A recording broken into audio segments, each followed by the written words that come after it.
आज हम बात करेंगे आईएएस अधिकारी छवि रंजन की। झारखंड की बदनामी के कारण बन गए हैं छवि रंजन जैसे अफसर। इनके कारनामों ने राज्य ही नहीं देश के सामने पेश कर दी है चुनौती। आम लोग हैं शर्मिंदा और ये हैं कि शर्म इनको आती ही नहीं है। बड़ा सवाल, ऐसे नौकरशाहों को इतनी ताकत मिलती कहां से है? नमस्कार, आजाद सिपाही के विशेष में आपका स्वागत है। मैं हूं राकेश सिंह। झारखंड के एक और आईएएस अधिकारी छवि रंजन की ईडी द्वारा गिरफ्तारी के बाद इस राज्य के 3.25 करोड़ लोगों के मन में एक बार फिर यह सवाल कौंध गया कि आखिर ऐसे अफसरों को इस तरह का काम करने के लिए ताकत मिलती कहां से है? 15 नवंबर 2000 को देश के राजनीतिक नक्शे पर 28वें राज्य के रूप में जब झारखंड का उदय हुआ था, तब किसी को इस बात का इल्म नहीं था कि निश्चल समाज और संवेदनशील संस्कृति वाला ये प्रदेश बहुत जल्द भ्रष्टाचार की नई परिभाषा गढ़ेगा और देश में इसकी चर्चा इसकी खनिज संपदा के साथ भ्रष्टाचार के कारण भी होगी। झारखंड को राजनीति के चतुर खिलाड़ियों, नौकरशाहों की अति महत्वाकांक्षा और पैसा कमाने की अंधाधुंध होड़ में लगे लोगों ने जमकर लूटा और हर दिन यहां भ्रष्टाचार के नए किस्से सामने आने लगे। लेकिन खास बात ये रही कि नौकरशाह कभी कभार ही लपेटे में आए। हालत ये है कि झारखंड को लूटने वालों की पहचान अब जरा भी मुश्किल नहीं है। उनकी विलासिता, बेहिसाब दौलत और संपत्ति का अश्लील प्रदर्शन झारखंड के 3.25 करोड़ लोगों के सीने पर सांप बनकर लूटने लगा है। भ्रष्टाचार ने झारखंड को आर्थिक चोट ही नहीं पहुंचाई है, बल्कि पूरी दुनिया में इसकी छवि को मिट्टी में मिला दिया है। आज हर झारखंडी पूछ रहा है कि क्या झारखंड को ऐसे धनलोलुप अधिकारियों से छुटकारा पाने के लिए अभी और इंतजार करना होगा? भ्रष्टाचार के खिलाफ शुरू हुई कार्रवाई की कोख में पल रहे इन सवालों के जवाब को चलिए तलाशते हैं। इन दिनों झारखंड पूरे देश में चर्चा के केंद्र में है। ये चर्चा ईडी द्वारा राज्य के भ्रष्ट नौकरशाहों के खिलाफ शुरू किए गए अभियान और आईएएस अधिकारियों की गिरफ्त के कारण हो रही है। करीब 1 साल पहले राज्य की महिला आईएएस अधिकारी पूजा सिंघल को ईडी ने गिरफ्तार किया था और अब एक और आईएएस अफसर छवि रंजन गिरफ्तार हो चुके हैं। इनके अलावा अभी कम से कम 3 आईएएस अधिकारी ऐसे हैं जो ईडी के रडार पर हैं। 2 अन्य आईएएस राजीव अरुण एक्का और रामनिवास यादव से पूछताछ हो चुकी है। ईडी का अभियान लगातार जारी है, लेकिन इसके साथ एक सवाल ये भी उठ रहा है कि क्या झारखंड में भ्रष्टाचार की एकमात्र प्रतीक पूजा सिंघल या छवि रंजन ही हैं, या पाप की इस नाली में डुबकी लगाने वाले किरदार और भी हैं? भारत और झारखंड में भ्रष्टाचार की कहानी नई नहीं है, लेकिन इसके बेलगाम होने का सिलसिला उदारीकरण के बाद शुरू हुआ।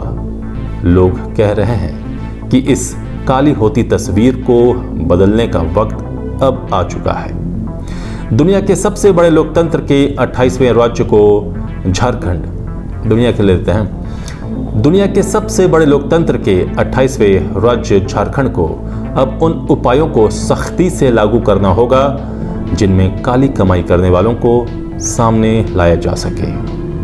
लोग मन बना चुके हैं कि भ्रष्टाचार का ये दानव अब पूरे देश और राज्य को अपने कब्जे में ले चुका है। लोग मान चुके हैं कि भ्रष्टाचार का ये दानव अब पूरे देश और राज्य को अपने लपेटे में ले चुका है। इसे काबू में करना किसी सरकार या अदालत के वश की बात नहीं है, बल्कि इसके लिए सामाजिक रीति तैयार करनी होगी। भ्रष्टाचार और घूसखोरी को हम चाहे कितना भी कोस लें, ये हकीकत है कि आज ये हमारे सिस्टम का अंग बन गया है। इस अंग को हर हाल में काटकर अलग करना ही होगा। यह मध्य प्रदेश की महिला IAS अधिकारी दीपाली रस्तोगी के उस चर्चित लेख का जिक्र करना जरूरी है जिसे भारतीय नौकरशाही के लिए आई ओपनर कहा जाता है। इस लेख में वो लिखती हैं, हम अपने बारे में, अपनी बुद्धिमत्ता के बारे में और अपने अनुभव के बारे में बहुत ऊंची राय रखते हैं और सोचते हैं कि लोग इसलिए हमारा सम्मान करते हैं, जबकि असलियत यह है कि लोग हमारे आगे इसलिए समर्पण करते हैं क्योंकि हमें किसी को फ़ायदा पहुंचाने या किसी का नुकसान करने की ताकत दी गई है। हमें वेतन और सुविधाएं इसलिए मिलती हैं कि हम अपने काम को कुशलता से करें और सिस्टम विकसित करें। सच्चाई ये है कि हम कुप्रबंधन और अराजकता फैलाकर पनपते हैं क्योंकि ऐसा करने से हम कुछ को फ़ायदा पहुंचाने के लिए चुन सकते हैं और बाकी की उपेक्षा कर सकते हैं। हमें भारतीय गणतंत्र का स्टील फ्रेम माना जाता है। सच्चाई ये है कि हम में दूरदृष्टि ही नहीं होती। हम अपने राजनीतिक आकाओं की इच्छा के अनुसार औचक निर्णय लेते हैं। हम पूरी प्रशासनिक व्यवस्था का अपनी जागीर की तरह अपने फ़ायदे या अपने चहेते लोगों के फ़ायदे में शोषण करते हैं। हम काफ़ी ढोंगी हैं क्योंकि ये सब करते हुए हम ये दावा करते हैं कि हम लोगों की मदद कर रहे हैं। दीपाली रस्तोगी के लेख के इस अंश को छवि रंजन और पूजा सिंघल जैसे झारखंड के नौकरशाहों से जोड़कर साफ पता चलता है कि उन्होंने कुछ भी गलत नहीं कहा है। झारखंड के संदर्भ में देश के एक अन्य चर्चित IAS अधिकारी रहे अनिल स्वरूप ने कहा था, झारखंड की कुव्यवस्था के लिए नौकरशाही ढांचा और लोक सेवक आंशिक रूप से जिम्मेवार हैं। जब झारखंड अलग राज्य बना, बिहार की नौकरशाही चारा घोटाले के दबाव से गुजर रही थी।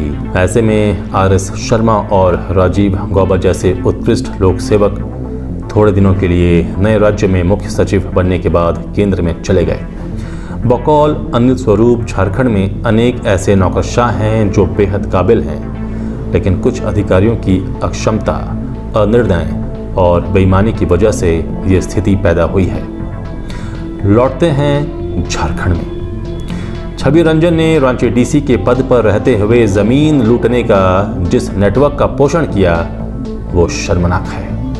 चाहे सेना की जमीन हो या किसी आम व्यक्ति की, एक बार उनकी या उनके गुर्गों की नज़र उस पर पड़ी तो वो उनके कब्जे में चली जाती थी। छवि रंजन जैसे अधिकारियों को भरोसा हो गया था कि उनका पद, उनका रुतबा हमेशा उनकी रक्षा कवच बना रहेगा। लेकिन ED ने जिस तरह से जांच शुरू की है, इसकी आंच झारखंड के कई भ्रष्ट अधिकारियों को अपने लपेटे में लेगी। फिलहाल कई वरिष्ठ IAS अधिकारियों के नाम चर्चा में हैं। इस चर्चा की पुख्ता वजह भी है। IAS छवि रंजन जैसे चर्चित अधिकारियों के अपने कारनामे हैं। वो जब जिला या विभाग में महत्वपूर्ण पदों पर रहे तो भ्रष्टाचार का आरोप लगता रहा। किसी के खिलाफ विभागीय कार्रवाई तो किसी के खिलाफ भ्रष्टाचार निरोधक ब्यूरो ACB की कार्रवाई चली या फिर चल रही है। कुछ ऐसे अधिकारी भी हैं जिनके खिलाफ जांच के लिए फाइल ही आगे नहीं बढ़ी। अभी भी वो सरकार के स्तर पर लंबित है और वे बेधड़क अपने काले कारनामों को अंजाम दे रहे हैं। पिछले साल राजभवन ने झारखंड सरकार से पूछा था कि राज्य में कितने अफसरों के खिलाफ कौन कौन से मामले कब से चल रहे हैं। इसके जवाब में सरकार ने ACB द्वारा रिपोर्ट तैयार जो की हुई थी राजभवन को भेजी। सूत्रों के मुताबिक रिपोर्ट में केवल 5 अधिकारियों के नाम थे। इनमें छवि रंजन के अलावा IAS अधिकारी K श्रीनिवासन और सुनील कुमार के नाम शामिल थे। रिपोर्ट में कहा गया कि भ्रष्टाचार को लेकर 10 कांड अंकित हैं, जिनमें ये अधिकारी नामजद अभियुक्त नहीं हैं, न ही जांच में दोनों के खिलाफ कोई साक्ष्य मिला है। कहते हैं कि दस्तावेज कभी मरते नहीं हैं, इसी तरह फाइल में दर्ज बातें कभी मिटती नहीं है। कभी न कभी मामला उजागर होता ही है। ये छवि रंजन के मामले में भी देखा जा सकता है। पद और पैसे के रसूख के गुमान में उन्हें अंदेशा भी नहीं होगा कि वो इस लपेटे में आएंगे। इसलिए भ्रष्टाचार में लिप्त अधिकारियों के पास अभी भी संभलने का मौका है। वे संभल जाएं। पूर्व के कारनामों को तो वे नहीं मिटा सकते, भविष्य के लिए तो कम से कम शपथ ले ही सकते हैं। यहाँ प्रख्यात हास्य कवि काका हाथरसी की उस मशहूर कविता का उल्लेख करना ज़रूरी हो गया है, जिसमें वो कहते हैं, क्यों डरता है बेटा रिश्वत लेकर, छूट जाएगा तू भी रिश्वत देकर। अच्छी और कमाओ पोस्टिंग की लालच में अफसर अपने राजनीतिक आकाओं के आगे दुम हिलाते हैं और बदले में भ्रष्टाचार का लाइसेंस पाते हैं। आज़ाद सिपाही के विशेष में अभी इतना ही।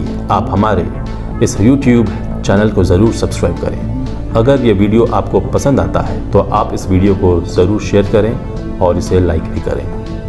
और भी अधिक खबरों के लिए आप पढ़ते रहिए अपना लोकप्रिय दैनिक अखबार आज़ाद सिपाही। आप हमारे वेबसाइट www.azadsipahi.in को भी विजिट कर सकते हैं। धन्यवाद।